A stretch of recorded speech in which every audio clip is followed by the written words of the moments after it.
am Eleanor Stone, 31, a surgeon. 6 years ago, my parents gave me a suitcase and a one-way ticket because my sister hated my presence. Tonight, Thanksgiving found me hosting in my $7.5 million mansion. The irony was delicious. Then the insistent doorbell cut through the celebration. The security screen confirmed my shock: Howard and Linda Stone. My parents, who exiled me, were standing on the marble of my new legacy, begging for entry. What happens when the people who threw you out realize the door they slammed shut was their last hope? I was always the disciplined, high-achieving one. My sister, Chelsea, was the delicate favorite. The contrast was stark: my cramped room full of textbooks versus her sun-drenched space, always receiving parental praise. That imbalance wasn't just physical, it was the entire family dynamic. My ambition was viewed as threatening, Chelsea's needs were the ultimate control point. The truth is, I was set up to be the responsible one, perpetually under pressure. But how do you escape a dynamic where your own success is seen as a betrayal? And what happens when the favored child's dependency finally drags down the whole house of cards? I left at 25 with one bag and a fierce determination. In 6 years, I completed medical school, residency, and became a top surgeon. My life became a testament to what you build when failure is not an option. To them, I was always too much. My discipline was seen as a passive-aggressive attack on Chelsea's lack of determination. They punished my ambition and prioritized her comfort, making my presence an ongoing emotional cost. Being the other child meant my successes were discounted, and my struggles were ignored. The emotional toll defined my early career. My legacy was built on the silent promise: I would never again need their approval or support. Now that I've built a legacy that screams determination, the people who kicked me out are finally at my door. Will they see the surgeon or just the daughter they rejected? And more importantly, what will they ask for? Being alone became my superpower. The late nights studying, the countless hours scrubbing into surgery, those were my quiet form of motivation. That sacrifice was the bedrock for my entire career. I developed a new moral code: competence over approval. Every successful surgery, every saved life, was a quiet payoff for years of emotional neglect.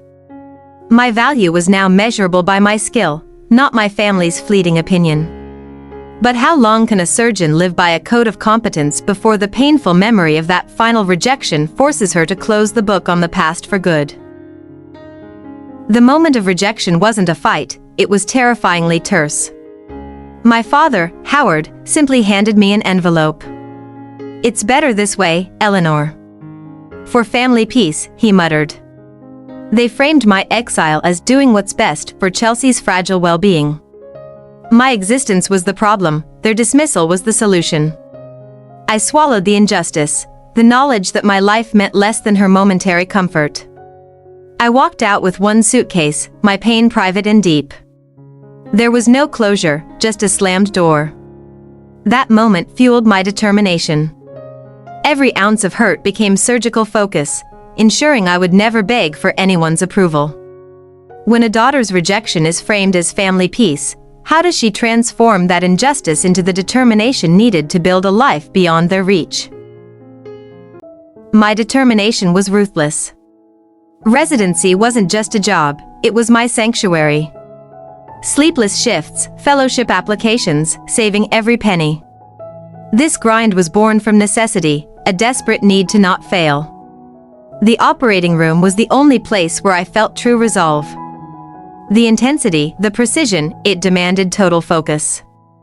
Out here, my skill was the currency, and I collected small victories, stacking them into career momentum. My success wasn't driven by vengeance, but by the silent promise to myself: I would build a life so strong, they could never touch me or my worth again. That refusal to fail became my most powerful form of self-reliance. When a surgeon's entire legacy is built on a ruthless determination to be untouchable, what happens when the very people she ran from demand to share in her hard-won worth? Even from afar, the dismissal continued. My major promotion was met with a curt text from my mother, Linda, "That sounds stressful, dear. Chelsea just bought a new purse." The constant minimization felt like a fresh coat of injustice. A birthday call where Howard forgot to congratulate me on a major surgical award. He asked if I could mentor Chelsea in business strategy. Every win was treated as a potential resource for them, never a source of genuine parental pride. These small wounds accumulated, leaving deep scars. I had succeeded, but without the expected familial approval. I learned that my worth was internal. The ultimate test was whether I could live a successful life without their validating, flawed perspective. I proved my worth and achieved success without their approval. Now, 6 years later, with their lives crumbling, will the surgeon who built a fortress of competence finally face the broken family demanding the very resources they once dismissed? The greatest healing came when I finally allowed people in. I found genuine support, a partner who saw my drive as an asset, not an attack, and colleagues who valued my skill. This was the start of my emotional repair. My partner, Alex, offered the light I desperately needed. He didn't try to fix the past, he simply validated my experience and respected my intense need for boundaries. He offered true trust, something I realized I had never received from my blood relatives. My friends and colleagues weren't just acquaintances, they became my chosen family. We shared quiet dinners, talked clinic expansion, and laughed freely. They offered the sense of belonging and safety that my success alone couldn't purchase. My life's growth became steady, built on genuine connection, not desperation. It wasn't about being flashy, it was about being meaningful. I finally understood that belonging can be rebuilt, and it's always stronger when you choose it. With my chosen family supporting me, I finally felt safe and strong enough to face the past. But what happens when the people who denied you trust and belonging show up on your doorstep, needing your skill more than your love? My new life wasn't a sudden explosion, it was a steady, calculated build. With Alex, I found stability, the quiet comfort of shared plans and mutual trust. Our foundation was strong, built on earned respect, not obligation. Professionally, my dreams started to grow. Planning the clinic expansion wasn't about status, it was about solidifying my legacy, a place where my skill could help those who truly needed it. My career provided freedom and purpose. Buying the $7.5 million mansion was a purely symbolic act of security. It wasn't just a house, it was a fortress, a tangible proof that I could create a home where no one could arbitrarily tell me to leave. This life, built stitch by stitch, was my meaningful victory. I was happy, not flashily, but deeply and securely. I finally understood that self-determination brings a deeper, more resilient happiness than parental approval ever could. Hosting Thanksgiving wasn't just a dinner, it was the ultimate act of reclamation. I was setting a table for my chosen family, in the house they could never afford. This was my quiet, definitive triumph over the holiday they ruined, proving my success was real and permanent. I meticulously planned every detail, the French catering, the imported linens, the floral arrangements. This wasn't about showing off, it was about control. Every perfect napkin fold was a rejection of the cramped chaos of my childhood home and the lingering sense of parental inadequacy. Anticipation mixed with genuine nerves. Could I truly face my past and remain composed? The thought of my parents seeing this life, this success, brought a strange, coiled tension. I felt ready, yet profoundly unsettled by the potential of this confrontation on my own turf. Alex noticed my slight tremor when I held the guest list. He simply squeezed my hand, providing silent reassurance. "It's your home, Elle. Your rules." His calm, unwavering support was the anchor I needed. He reminded me I wasn't that scared, easily dismissed 25-year-old anymore. I stood before the long table, beautiful and full, but my eyes lingered on an empty, symbolic seat. It represented the family I never had, and the one I refused to mourn. It was a bittersweet reflection on my victory and the immense emotional price I had paid for my freedom. The irony wasn't lost on me. I was preparing a feast of abundance, while I knew my parents were likely facing foreclosure and living off Chelsea's meager retail salary. I hadn't invited them, but the universe seemed determined to bring them here for this final, spectacular lesson. I mentally rehearsed the meeting. If they came, I wouldn't let emotion win. I was a surgeon. I approached conflict with the same clinical composure I used in the operating room, calm, calculated, and absolutely precise. My success demanded nothing less. This Thanksgiving was my final step in reclaiming my own narrative. It was no longer about the daughter they rejected, but the woman who chose dignity and freedom. This mansion was the stage for that powerful, final performance, a masterpiece of self-determination. The house was ready, the guests were arriving, and the moment had gained a terrifying momentum. This wasn't just a holiday dinner, it was a reckoning.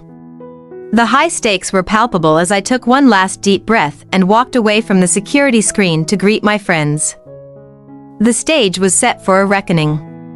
But when my parents finally cross the threshold of my hard-won fortress, will I be able to maintain the clinical composure of a surgeon, or will the request they make finally break the quiet strength I built?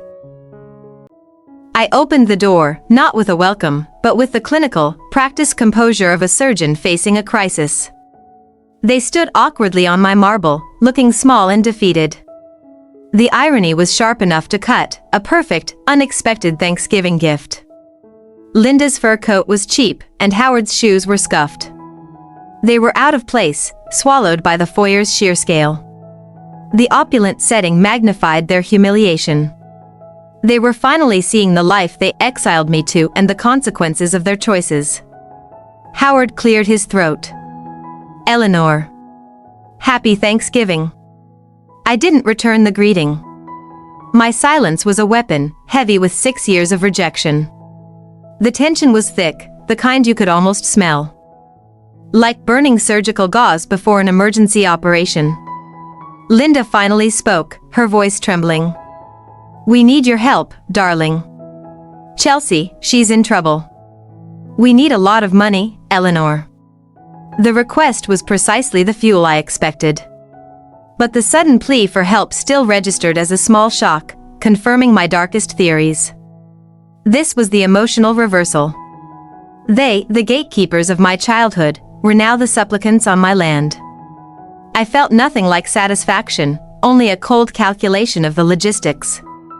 I wasn't their daughter, I was a bank, a resource, a last resort, and they knew it. I thought of the years they had discounted my worth. Now, that very worth, my surgical income, my mansion's value, was the only thing they respected. It was a twisted validation of my choices, bought at the price of my emotional dignity. Please state the nature of the emergency clearly, I replied, my voice perfectly level, detached. I used my surgeon's voice, calm, unfeeling, demanding facts. This was a consultation, not a family reunion. I was in full control of the narrative. The foyer, meant for celebration, had become a battleground. Their despair was real, but so was my rejection. Do I save them, or do I protect the peace and dignity I struggled 6 years to achieve? The choice was finally mine. The choice was finally mine, save the family that exiled me, or protect the peace and dignity of my new life. But before I could decide, I needed to know the full cost. What exactly was the trouble Chelsea was in, and how deep did the betrayal go? I demanded the facts. It wasn't just a loan. Chelsea had embezzled $500,000 from her employer to fund a lavish, non-existent business. My parents had co-signed on illegal documents. The revelation was messy, but my reaction was clinical detachment. The betrayal wasn't Chelsea's crime, it was my parents' continuing loyalty to her destructive behavior. They saw her as a victim, not a criminal. Their inability to see the injustice they inflicted on me, and now on others, solidified my resolve. The dilemma was purely logistical, a cold moral calculation. I had the funds to fix this, but doing so meant rewarding their destructive patterns and sacrificing my own financial security. My logic told me saving them was a disservice to my future. "You want $500,000 to cover a felony," I stated, my voice devoid of warmth. "What is the price of my silence on the co-signed documents, Howard? What do you offer in exchange for my professional integrity?" The power was absolutely mine. Linda started crying, begging me to just be family. That was the final clue. They hadn't changed. They only wanted the benefits of family, without ever having done the hard work of truly being one. A wave of profound sadness washed over the anger. I looked them both in the eye. "I built this house to be safe from you. You taught me the value of self-reliance. I learned my lesson well." That was the moment of final severing. No yelling, no drama, just a quiet, decisive surgical cut. I turned and walked away, towards my dinner guests. I didn't slam a door, I simply left them in the foyer, the architectural symbol of my dignity.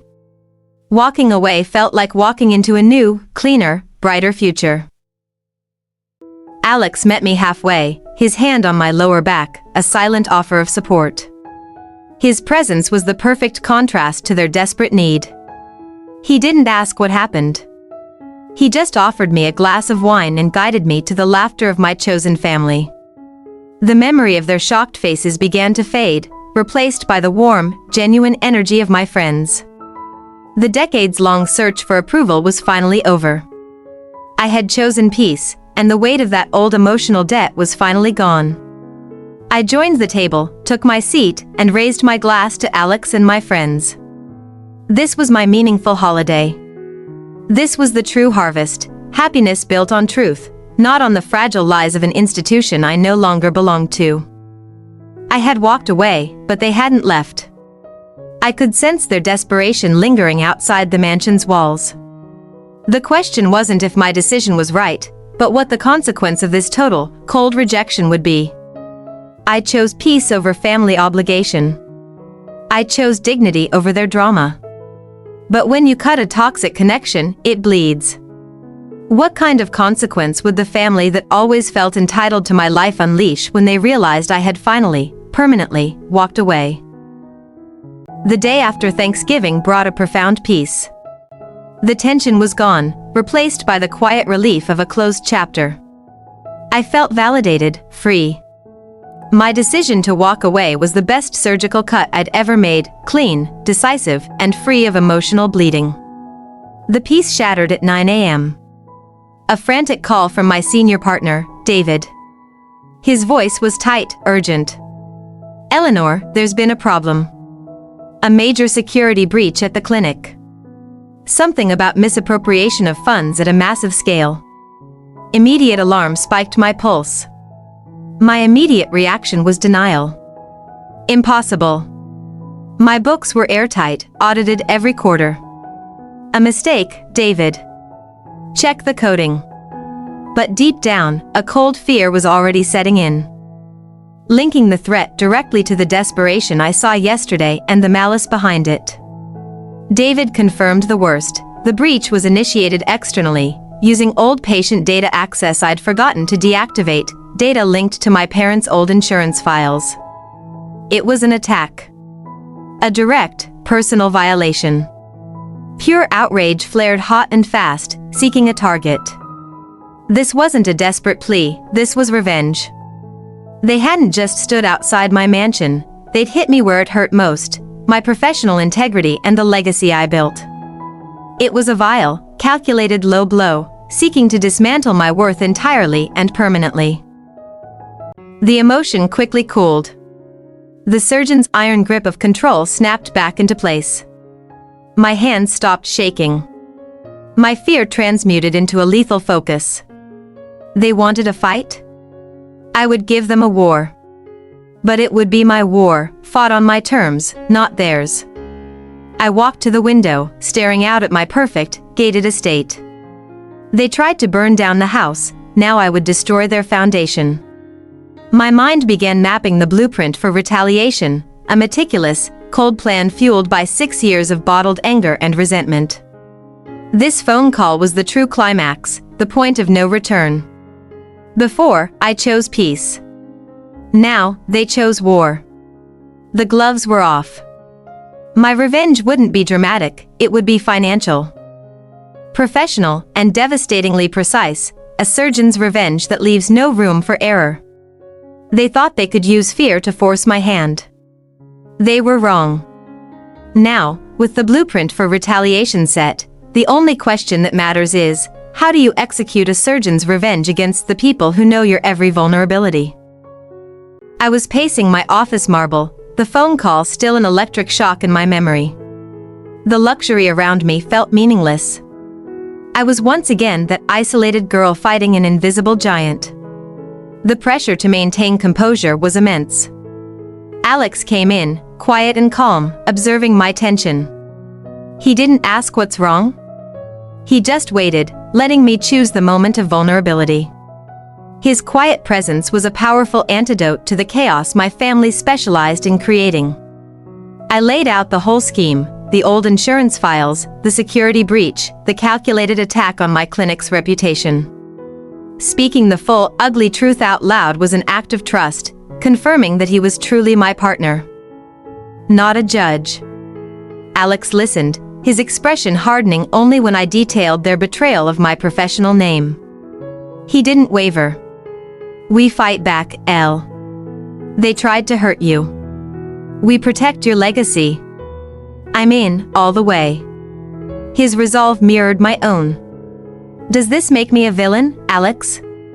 I asked, needing the validation. He walked over, lifted my chin. It makes you a survivor defending her life's work. They drew the line, Elle. You just decide where to bury the consequences. That was the moment I reclaimed my narrative. I wasn't the victim of their malice, I was the architect of their consequences. The conversation was a strategic reframing, turning my pain into pure, surgical strength. I felt the tide turn. I looked at Alex. We exchanged a silent vow. This wasn't just my fight anymore, it was our fight to protect our future and home. The shared commitment was more powerful than any $1,000,000 loan they could have begged for. The heartfelt moment was over. It had served its purpose, confirming my resolve and grounding my spirit. I stood taller. The vulnerability was gone, replaced by the cold, exhilarating focus of a specialist about to execute a complex, high-stakes procedure. With the love of my partner as my shield and my resolve absolute, the focus became purely tactical. But what is the first move in a surgeon's revenge? Is it better to strike the enemy directly, or to cut off their oxygen supply? My first move was a meticulous counterstrike. I used my legal team to instantly secure the clinic's digital defenses and then, with devastating precision, I filed a report on Chelsea's embezzlement to the original victims, the employers. This wasn't about saving my family, it was about exposing their felony. The embezzlement case guaranteed legal action that would pull in the co-signing parents. I didn't have to get my hands dirty. I simply tightened the legal net they had woven themselves. The news came back within 48 hours. Chelsea was arrested. Linda and Howard's house was immediately seized to cover their legal liabilities and the fraudulent co-signed documents. Their ruin was total. Complete and exactly proportional to the pain they inflicted on me. I expected a rush of jubilant relief, a vindicating scream. Instead, I felt only a cold, methodical satisfaction, like a successful surgery where the patient lived, but the surgeon felt nothing. The emotional payout was less than the mental toll. I stood in my vast, echoing mansion. The revenge was successful, the threat neutralized. But I had to ask, did the victory fill the hole the rejection created? The answer was a definitive, chilling no. I was perfectly safe, yet profoundly alone. The cost wasn't financial, it was moral. To defeat my toxic family, I had to become ruthless, mirroring their cold indifference. The reflection I saw in the mirror, a brilliant, wealthy woman, had a hardened edge that scared me. Revenge is a poor form of therapy. It might temporarily cauterize the external wound, but it never heals the internal damage caused by years of emotional neglect. The old wound of abandonment still ached, throbbing beneath the veneer of my professional success. Alex found me staring blankly at the sunset. He didn't celebrate the win. He simply held me, letting me release the silent grief for the family I deserved but never received. He was the tangible proof that love should build, not destroy. The revenge was complete, the silence was absolute, but the emptiness remained. The question now is, how do you truly heal a wound when the only therapy you allowed yourself was a cold, calculated act of destruction? 2 days after the climax, I drove to the Stone family house. It was now a hollow shell, waiting for foreclosure. I needed closure, a final glance at the physical representation of my success and their ruin. The house smelled faintly of old linen and despair. The foyer was covered in dust sheets. The air was thick with the history of rejection. This house held the ghosts of a daughter who was never loved. In the attic, among the trash designated for the charity auction, I saw a battered, wooden box hidden beneath a pile of Chelsea's old trophies. A cold instinct told me to open it. This was the doctor ignoring the rules of the crime scene. Inside, there were yellowed bank statements, strange legal receipts, and a small, folded piece of thick cardstock. The cardstock was the kind used for official letters. My heart began to beat in a regular, hard rhythm. Curiosity overcame my caution. The cardstock was from the prestigious L'École des Beaux-Arts. The date was 6 years ago. It was my scholarship acceptance letter. The letter stated that I had won the full, merit-based tuition waiver, the one Linda always told me I failed to get. My hands shook as I realized the magnitude of the lie. Linda hadn't just been disappointed, she had actively intercepted the letter. This wasn't simple rejection. This was a calculated, 6-year betrayal that rerouted my life.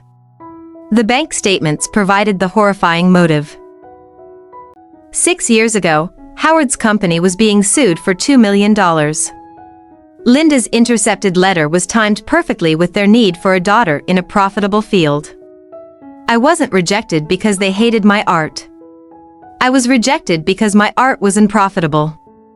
My career as a surgeon wasn't a triumph, it was a strategically mandated insurance policy for their incompetence.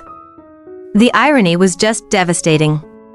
The pain of the past 6 years, the loneliness, the constant drive for their elusive approval, was all built on a massive lie. I mourned the loss of my artistic self, the path I was robbed of. The initial revenge felt hollow, almost meaningless. The $500,000 embezzlement debt that prompted their visit wasn't just new trouble. It was a tragic replication of the $2 million debt from years ago. They hadn't learned anything. They were still sacrificing their children for comfort. The cold anger from the phone call was nothing compared to this. This was a primal, white-hot rage directed at the sheer malice of their intent. They didn't just reject my career, they intentionally stole my future to ensure their own survival. The previous revenge was about neutralizing a threat. The new revenge would be about exposing the historical truth. I needed to ensure their entire social circle, the system that enabled their deceit, knew who the Stones truly were. I placed the original, pristine scholarship letter back in the battered box. It was the final nail in the coffin of my past. The emotional weight of this discovery was heavier than the entire clinic scandal. I called Alex, not for comfort, but to share the burden of this horrifying truth. I heard the shock and then the deep sympathy in his voice. He understood instantly that the $500,000 was only the visible tip of a glacier of lies. The tragic irony, the medical career they forced upon me, the career that secured my success, was the same powerful tool I used to systematically destroy them. I was their creation, and now, I was their destroyer. Who was I, really? The artist, Eleanor? Crushed 6 years ago? Or the surgeon, the destroyer? The line between the two blurred. I decided that from now on, I would simply be the woman who refused to be a victim. The first act of revenge was personal survival. The second act would be about public justice and total exposure. This was the final, critical turn. I had the evidence. I had the motive. Now, I needed the perfect venue for the ultimate reveal. I walked out of the empty house, closing the door softly behind me. It wasn't the sound of sorrow, but the cold, firm click of determination. My heart was still broken, but my resolve was unbreakable. The game was far from over. My revenge had ruined them financially, but the ultimate betrayal demanded justice for the 6 years they stole. With the historical evidence in my hand, the final question remained: how do you choose the perfect stage for the final, devastating, and public revelation that will define the rest of your life? The public revelation was a blur, fast, devastating, and complete. A week later, I felt an almost physical exhaustion. Not from the fight, but from the cessation of 6 years of continuous emotional warfare. The silence was deafening. I sat in my small, private art studio. There was no regret for the destruction I caused, only a profound acceptance of the truth. I was never meant to be their daughter, I was meant to be their savior. That painful clarity brought a strange peace. I picked up a brush for the first time in 6 years. The act was tentative, awkward, but immensely cathartic. It wasn't about the art, it was about reclaiming the self they had stolen. I was slowly stitching the artist back into the surgeon. Alex didn't try to fix me. He just brought coffee and sat silently beside me. He was the solid foundation on which I could rebuild, free from the toxic debris of my past. My gratitude was immense. This, finally, was what home felt like. The family was gone, the truth was out, and I had started to paint again. The vengeance was finished, but the healing was just beginning. The question remains: can a surgeon truly repair a soul fractured by 6 years of lies, or does the artist need to take the lead? Life slowly resumed its rhythm. Back at the clinic, I was operating again. The media storm had passed. I was focusing on sutures, not scandals. A fragile sense of professional calm settled in, a deceptive layer of normalcy. The fragile calm was shattered by a registered letter from the state medical board. David intercepted it, his face pale. The words "formal complaint," "review," and "professional misconduct" jumped off the page. A cold wave of dread hit me instantly. The complaint wasn't related to the embezzlement. It focused on the original security breach, allegations of gross negligence in patient data protection. It was a malicious, delayed reaction, clearly orchestrated by the Stones as their final, desperate strike. This was far worse than the financial threat. This attacked my core identity. A finding of gross negligence could mean the suspension or revocation of my medical license. Without the ability to practice, my entire life, the life I fought to build, would crumble. For a split second, I felt the familiar burn of anger, but the surgeon took over instantly. My mind raced into procedural mode. Get the legal file ready. Pull all network logs for the last 6 months. We need to dissect the evidence. The cruelest irony: I had destroyed them to save my financial stability, only to face a new battle where the stakes were infinitely higher. The hearing day arrived. The marble halls of the state building felt cold, the atmosphere heavy with gravity. This wasn't merely a legal formality, it was the final, critical battle for my professional existence. Everything rested on my presentation. I walked into the tribunal room, not as a defendant, but as a specialist preparing for a difficult dissection. My family had thrown their last, poison dart. Now, I would meticulously cut out the venom and show the board the clean, strong heart of my clinic. The Stones' final, poisonous strike had threatened the very foundation of my identity. Now, as I faced the tribunal, ready to perform the most critical dissection of my career, the only question was, could the precision of the surgeon finally sever the last, fatal connection to the malice of my past? I presented the defense like a medical case study, cold, factual, and utterly precise. I detailed the security protocols, the redundant backups, and the immediate mitigation response to the intrusion.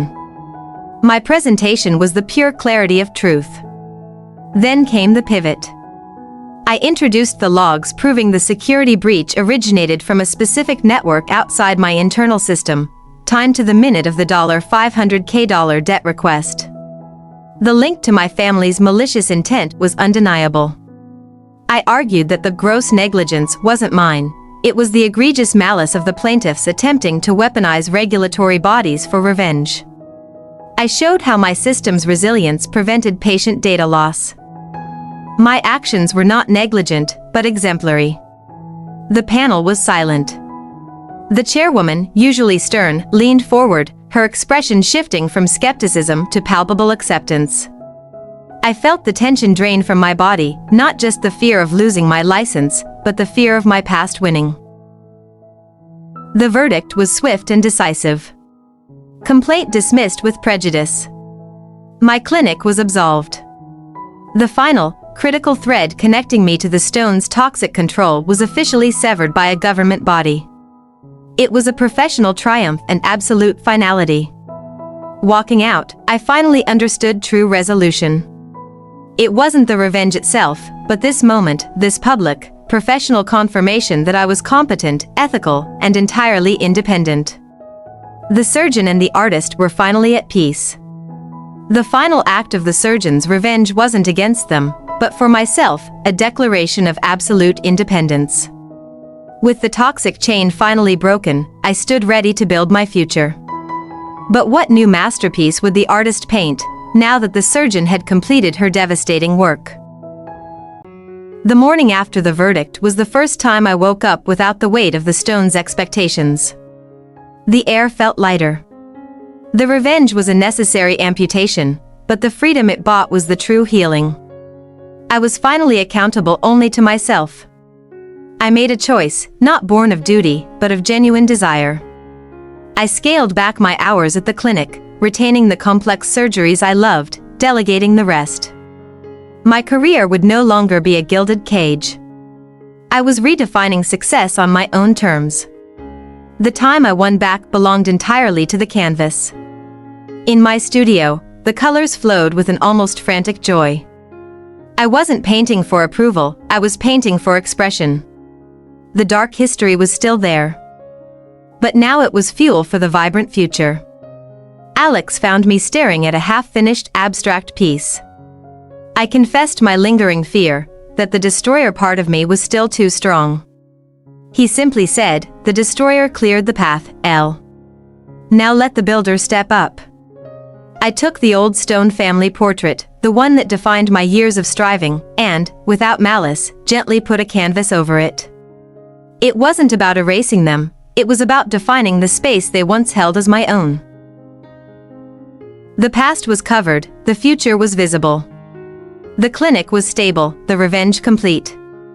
It was time for the biggest choice, freedom. I sold my vast, echoing mansion and bought a cozy loft studio with Alex overlooking the city. A deliberate choice for life, love, and minimal square footage. We stood on the balcony of our new loft.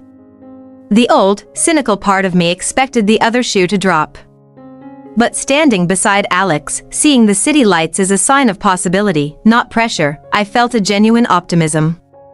The future was an empty, exciting canvas. I was no longer just Eleanor the surgeon, nor just Eleanor the artist. I was a hybrid, a woman whose precision saved lives and whose passion defined her own. The revenge story wasn't about vengeance, it was about the brutal, necessary birth of my true self. I smiled, a genuine, uncomplicated smile. The journey was long, the cost was high, but the destination was simple, peace.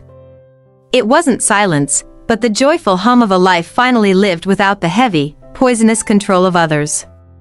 The final score was settled, the family poison was neutralized, and I found my peace. But in this final, beautiful freedom, a new chapter begins. Will Eleanor the hybrid truly be able to forget the dark allure of the game? Or will the lessons of vengeance always influence the canvas of her new life? Life was beautiful and quiet. I was living for the first time, free from the stone empire's suffocating shadow. The revenge was a distant echo, like thunder after a massive storm.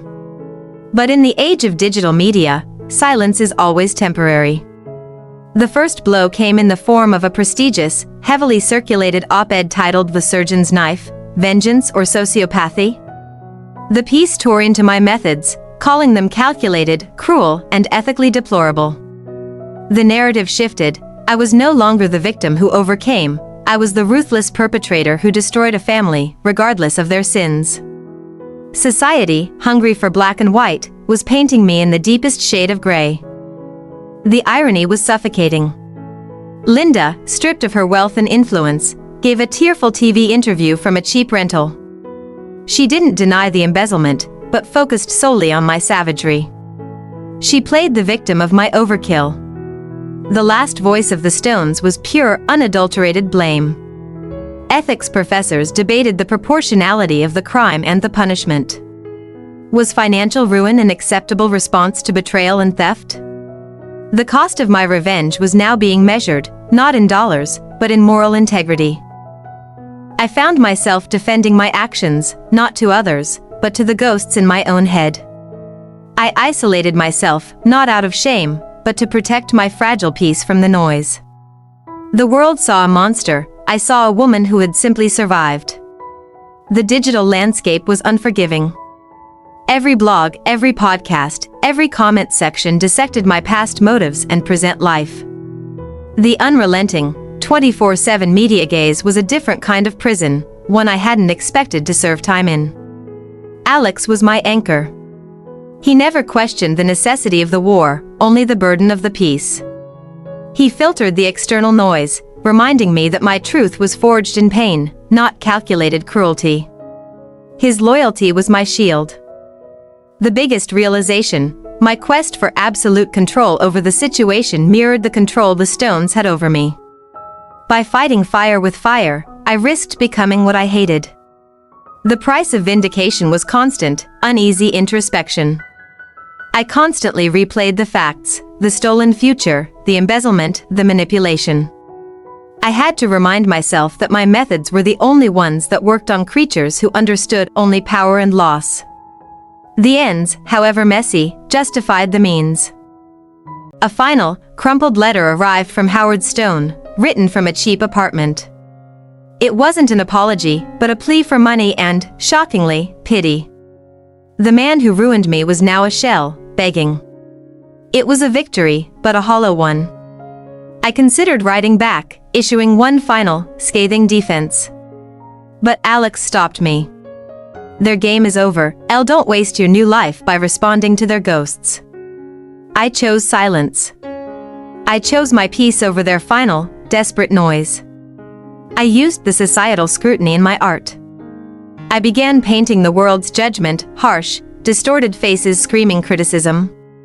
It was a way to externalize the blame and trap it on the canvas, transforming the noise into creative power. The judgment wouldn't disappear. My story was now a permanent fixture in the legal and social archives, a case study in high-stakes, ruthless revenge. I had to accept the scar it left on my reputation. It was the mark of a survivor. The public blamed me because my actions forced them to confront an uncomfortable truth. Sometimes, the institutions and laws are too slow, too blind, to punish true evil.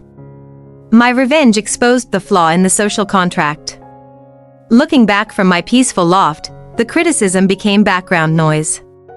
The only opinion that mattered was my own. I did what was necessary to reclaim my life and my identity. Their blame was simply the final, dying echo of their control. Alex and I planned a trip, a long escape to an isolated island with no cell service. A final, physical break from the media and the memory. It was an act of preserving our future, protecting the tiny, vibrant seed of peace we had cultivated. I closed my laptop. The judgment was finished. The revenge was finished. The cost was paid. All that remained was the quiet, challenging work of building the life I deserved. The surgeon's work was complete, the artist's work was finally free to begin. The world decided I was the monster, but I finally knew the truth. I was the architect of my own freedom. The Stones are gone, the moral argument is eternal, and the new life awaits. But as I step onto that deserted beach with Alex, I have to ask myself, Was the cost of saving my soul worth the scar left on my name? The media's roar was loud, but a few voices cut through. I received an email from the chairwoman of the medical board, the same woman who judged me. It wasn't formal, just a brief note of professional respect for my defense. The email validated my core identity. She wrote, "We saw the facts, Dr. Stone.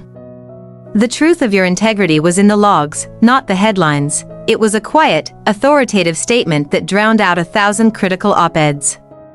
It was true affirmation. My surgical team showed unwavering loyalty.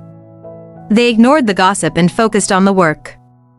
My head nurse, Mrs. Thompson, simply placed a handwritten note on my desk: "We trust our captain." That level of grassroots trust meant everything. A former patient, whose life I saved years ago, sent a heartfelt letter. She wrote that she didn't care about my family drama, she only cared that the surgeon with the steady hand was still working. It was a grounding moment of pure, human connection. Alex wasn't just my shield, he was my constant, non-judgmental presence. He didn't try to fix the public relations nightmare. He simply bought a new, larger canvas and mixed my favorite colors, silently facilitating my creative escape. His love was a quiet foundation. I realized the truth of the saying, "You only need a few people who truly know you." That inner circle, David, Alex, and my team, saw the whole board, the abuse, the necessity, the cost. Their unconditional support was my true victory margin. Even my art started receiving validation. An established gallery owner, known for supporting challenging work, reached out. She saw the raw passion behind the technique. The world may judge the surgeon, but the art world embraced the intensity of the artist. The support I received was quiet, not loud. It wasn't a defense of the methods, but an endorsement of the person. It allowed me to balance the social blame with personal gratitude. Finally seeing my life as a whole, scars, triumphs, and all. The negative noise faded further into the background. Supported by a few solid beams of loyalty and love, I was free to focus on the future trip, on the new canvas, and on the life Alex and I were deliberately building. I had the strength to look ahead. The public's blame was a storm, but the loyalty of the few was the quiet harbor where my true self could anchor. Now, fully supported and finally at peace, the question is not about the past, but the future. Will the lessons learned from this brutal family revenge story truly guide the rest of my unwritten life? Our escape was a small, crucial ceremony. We flew to a remote island, a place where the media couldn't reach, and the only notifications were the tide. The salt air cleansed the metallic taste of vengeance. This was true, physical serenity. I put my phone in a box, a symbolic act of severing the last digital tether to the stones and the media circus. The silence forced introspection. I realized that control wasn't about winning, but about choosing which battles and which voices to ignore. On the island, my days were built around simple, grounding routines, long swims, sketching the ocean, and cooking with Alex. No 5-year plans, no corporate metrics, just the uncomplicated joy of being present. The person beneath the surgeon was finally breathing. One sunset, Alex didn't propose marriage, but a permanent partnership. He proposed a life built on mutual truth and support, not survival.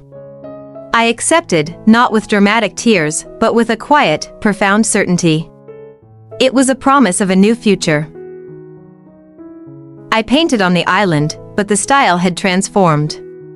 The intense, tortured lines of my early work were replaced by fluid, serene compositions.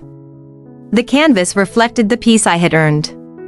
It wasn't just revenge, it was the creation of beauty from the ashes. We returned home. I walked back into the clinic, but with a fundamentally different mindset. I reduced my schedule to focus on teaching and mentorship. I wasn't driven by ambition, but by the desire to pass on precision and ethical integrity. I told my students my whole story, the Stone legacy, the betrayal, the revenge, and the cost. I didn't glorify the destruction, but emphasized the necessity of self-defense and the importance of character.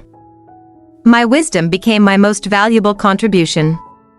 One day, David forwarded a final legal notice. The stone's last remaining asset, a small, forgotten trust, was officially liquidated to settle their debts. No drama, no public fight. Just a quiet, official ending to the empire. The dust had finally settled. The loft with Alex became my sanctuary. It had exposed brick and large windows, utterly lacking the stifling opulence of the stone mansion. The joy was in the simplicity, a shared meal, a quiet read, the mutual appreciation for the life we chose. Did I regret the revenge?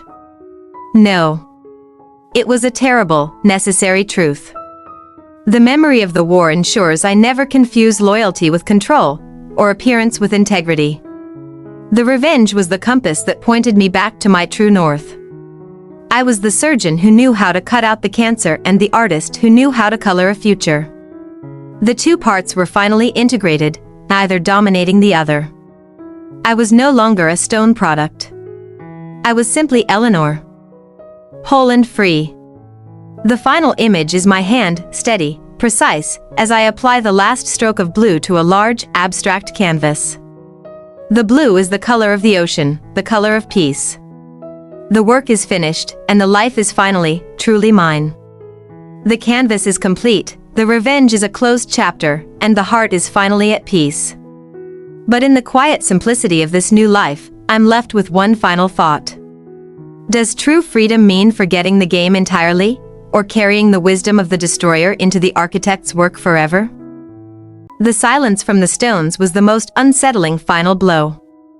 No anger, no threats, just complete irrelevance. They simply vanished from my sphere, ghosts reduced to dust. Their influence, once a crushing weight, was now lighter than a feather. David and I had a final, quiet dinner. We didn't discuss the stones, but the future of the clinic. The old partnership, founded on necessity, had evolved into a friendship built on mutual trust and the dark, shared history of survival. I made a promise to myself, my new life would operate on absolute honesty. No more playing the perfect daughter or the ruthless strategist. Just the flawed, determined woman whose integrity was hard-won and non-negotiable. The old, polished Eleanor, the one molded by the stones, was discarded, like an outdated surgical gown. I stopped trying to impress the city and started living for the authenticity of the loft and the freedom of the canvas. It felt like a profound release. I found a forgotten box of my mother's jewelry. Instead of selling it, I donated it, specifically requesting the money go to an abuse shelter. It was a final, cold transaction, cleansing the last physical vestige of their corrupted legacy from my reality. Alex saw the destroyer, the surgeon, and the artist, and loved them all equally. His acceptance wasn't conditional, it was a deep, quiet appreciation for my brutal complexity. His unconditional love was the final, most satisfying victory. The revenge had been a crucible. Many acquaintances disappeared when the media spotlight hit. But the few who stayed, David, Alex, Mrs. Thompson, were forged in fire. My circle was small, but its quality was absolute. I learned the meaning of loyalty. There was no need for a dramatic final goodbye. The stones simply faded into the oblivion they deserved.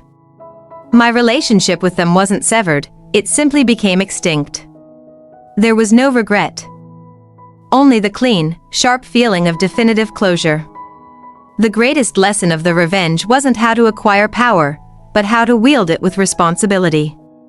I had destroyed a toxic system, and now my focus was using my strength to protect the fragile things, my clinic, my art, and my new life. The media scar on my reputation remains. I carry it not as shame, but as a reminder that truth is often ugly and necessary. It is the badge of the warrior who fought a private war and won. I fully accept the cost of my honesty. Alex saw the destroyer, the surgeon, and the artist, and loved them all equally. His acceptance wasn't conditional, it was a deep, quiet appreciation for my brutal complexity. His unconditional love was the final, most satisfying victory. The revenge had been a crucible. Many acquaintances disappeared when the media spotlight hit. But the few who stayed, David, Alex, Mrs. Thompson, were forged in fire. My circle was small, but its quality was absolute.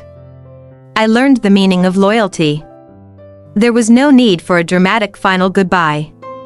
The stones simply faded into the oblivion they deserved. My relationship with them wasn't severed, it simply became extinct. There was no regret. Only the clean, sharp feeling of definitive closure. The greatest lesson of the revenge wasn't how to acquire power, but how to wield it with responsibility. I had destroyed a toxic system, and now my focus was using my strength to protect the fragile things, my clinic, my art, and my new life. The media scar on my reputation remains. I carry it not as shame, but as a reminder that truth is often ugly and necessary. It is the badge of the warrior who fought a private war and won. I fully accept the cost of my honesty. The final check-in is this: I am financially stable, professionally vindicated, and personally loved. The long game is over. The only score that matters is the peace in my own heart. It is a profound, quiet, and beautiful win. We see Eleanor and Alex walking away from the camera down a sunlit street, hand in hand. Fade to black.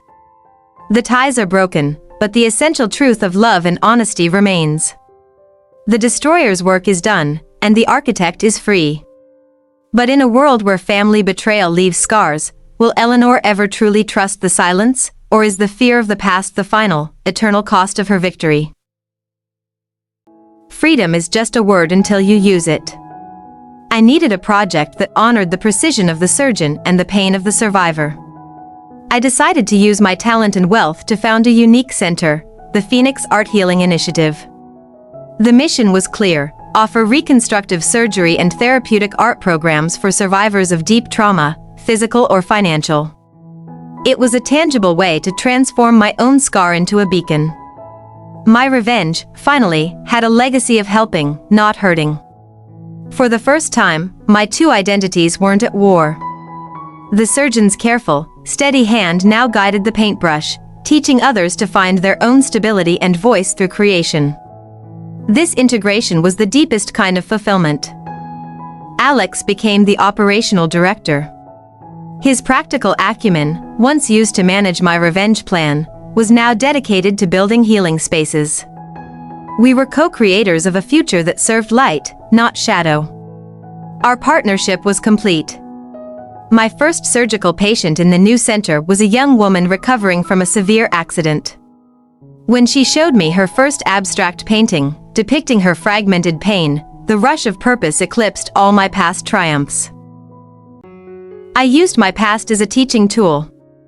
I taught my young doctors that ethics aren't abstract rules, but daily choices forged in the fires of consequence.